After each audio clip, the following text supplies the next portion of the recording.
What's up guys? So guys, in this class I just want to add some content inside this Modal here. When I just refresh the page and when I just click on the add new person, so this brought up, but I just need to add some content here.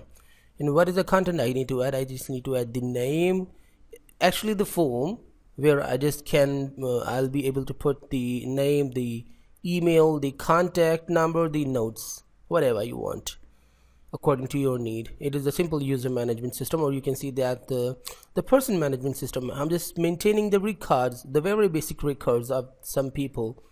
So going to the browser, and here this one, where is the actual area? Yeah, that one, that is the Modal. And delete that, save, and then here remove that, check out that Modal. And I'm just gonna make a form inside this, and then go inside and put whatever you want. I'm just putting the div, the main div, which is required to create a form, and just adding a class here. As you can see, the form group and the contents inside that. First of all, the label I'm adding. And what is the label I'm adding is,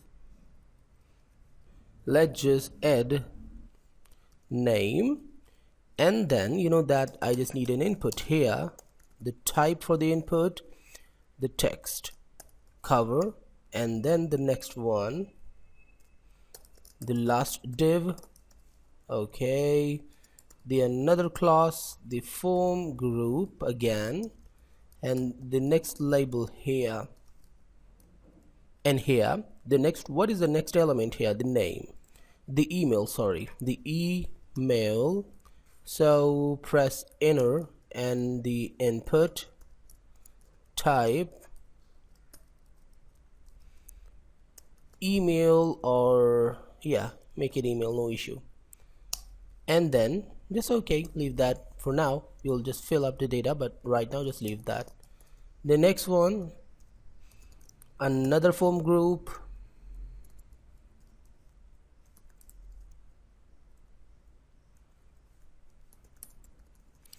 and going inside, and another label, and what is required here, the contact number.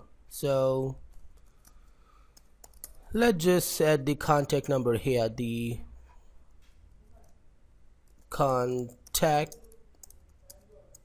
number, and then just press enter, the another input type, text, cover, and then the last one, div,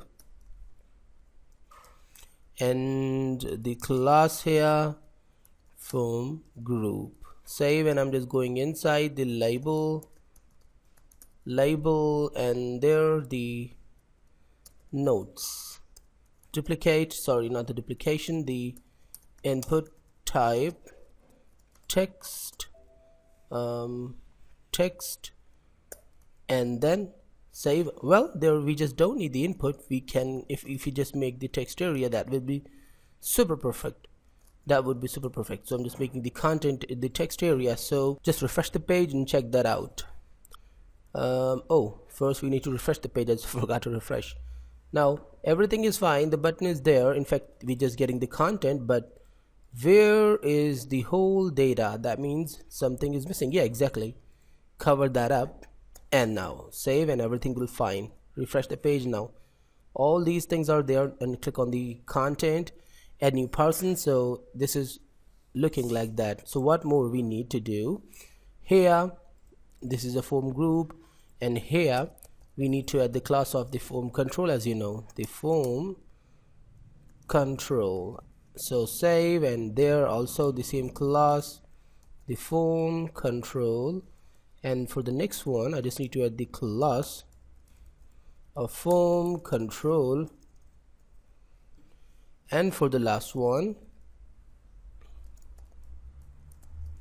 form control. Save, and I'm just going to the browser and refreshing, and just click on add new person. And now this is the beautiful form, the beautiful bootstrap form here.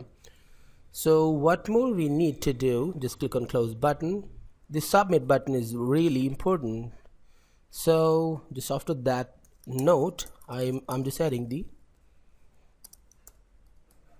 class form group, go inside, and the button, I'm just typing here the submit and space and the class boolean, and the boolean warning, I can add the boolean warning, boolean info is okay, and the boolean block. Why I'm just making it block, you will see, refresh the page back and just click on the add new person. Now you can see that the submit button is blocky. So what is the next thing I just need to do? The boolean LG. So now refresh the page once again and click on the add new person. This is what I just want to do, and looking awesome. So now what I just need to do as the next step, I just need to make this form workable. So guys, in next class we'll do that. Stay tuned and goodbye.